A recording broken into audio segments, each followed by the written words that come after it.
Greetings, everyone. This is Dr. Siddharth Aiyer. I am a consultant spine surgeon at Sancheti Hospital. Today, we'll be going through frequently asked questions that are concerns that the patient has following spine surgery.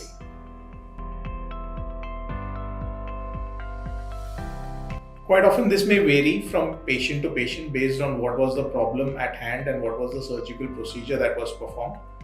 But commonly, when you look at nowadays, whatever minimal access surgery is being done for simple, straightforward problems such as lumbar disc disorders, the rest and recuperation period revolves around between 4 to 6 weeks.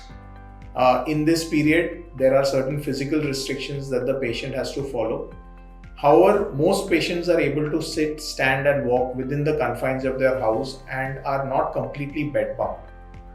Within the limits of their pain tolerance, further activities such as bending, squatting, weightlifting are allowed after a period of around 4 to 6 weeks. Based on your surgery, the doctor will advise you on the exact period of time for which rest and recuperation is advised. Following spine surgery, patients are allowed to return to work routinely by around 3 weeks of time. This is true for patients who have desk jobs or who do not involve heavy physical labor as a part of your daily routine.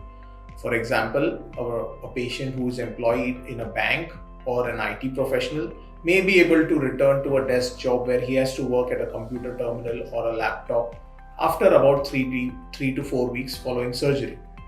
However, in certain cases, if the patient is involved in physical labor, such as if he is a farmer by occupation, maybe returning to physical labor may be delayed to up to 6 to 8 weeks as well. The doctor will be able to take a call on this based on the nature of the problem, on when the patient can rejoin his work duties. The duration of hospital stay is another frequently asked questions that patients have in their mind, as to how long do they remain admitted in hospital. This again varies from between 2 days to up to 5 to 7 days sometimes, depending on the nature of the problem that was at hand and for which the surgery has been performed.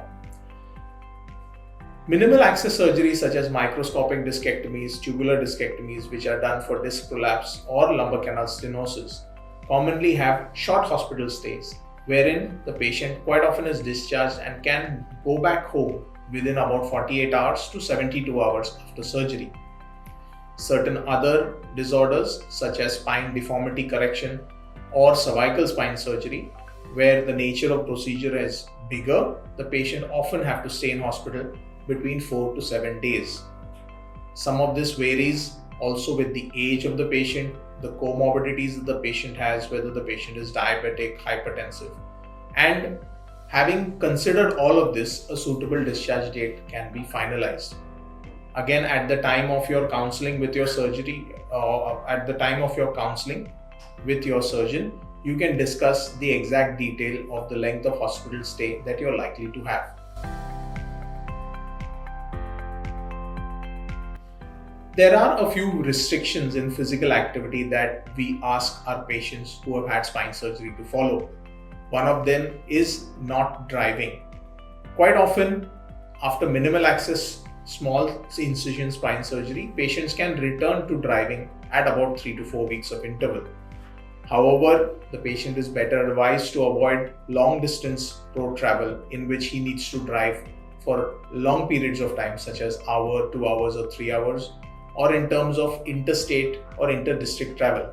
However, if you are working with an office which is say 5 kilometers away from your home, or your drive time is about 15 to 25 minutes, such short distances can be undertaken at about 3 weeks interval after spine surgery.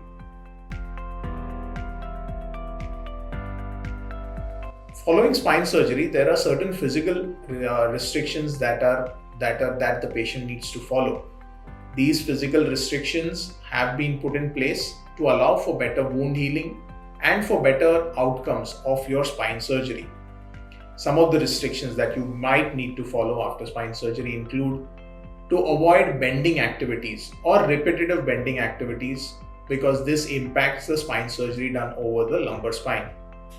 Often you will be asked by your doctor to avoid squatting and any floor level activities and to use high seating furniture such as chairs at the time of sitting after your spine surgery. Also, lifting any heavy objects off the floor may be something that you will need to avoid in the first few weeks after spine surgery. Generally speaking, after 4 to 6 weeks, gradual return to all previous restricted activity is allowed, and your surgeon will be able to tell you better as to which activities you can start when in your follow-up meetings with him once you meet him at 4 weeks or 6 weeks after your spine surgery. Spine surgery always raises concerns, anxiety levels amongst patients as to what outcomes is he going to have after the spine surgery. Also, there is considerable anxiousness over the safety of spine surgery. However, with modern day techniques, modern day anesthesia techniques, modern day surgical techniques, and the equipment that we have at our disposal, spine surgery is considered to be quite safe. For example, here at Sancheti Hospital, we have safety measures in the form of navigation, such as the O-arm with the S8 stealth navigation system, which offers extreme accuracy, precision, and safety in spine surgery, especially for complex regions such as the neck, the skull base, and even when you're considering spine deformity correction surgery. Also, there is equipment such as neuromonitoring available, which allows for intraoperative assessment of the spinal cord and the nerve root function, thereby increasing the safety margin during such surgical procedures. So, in conclusion, I would say that spine surgery can be considered safe in current day. However, you need to discuss with your surgeon the particular patient that is in concern. Quite often, factors such as age and comorbid conditions that already exist in the patient are the main factors of concern when it comes to safety and possible complications that the patient may see or face after the spine surgery.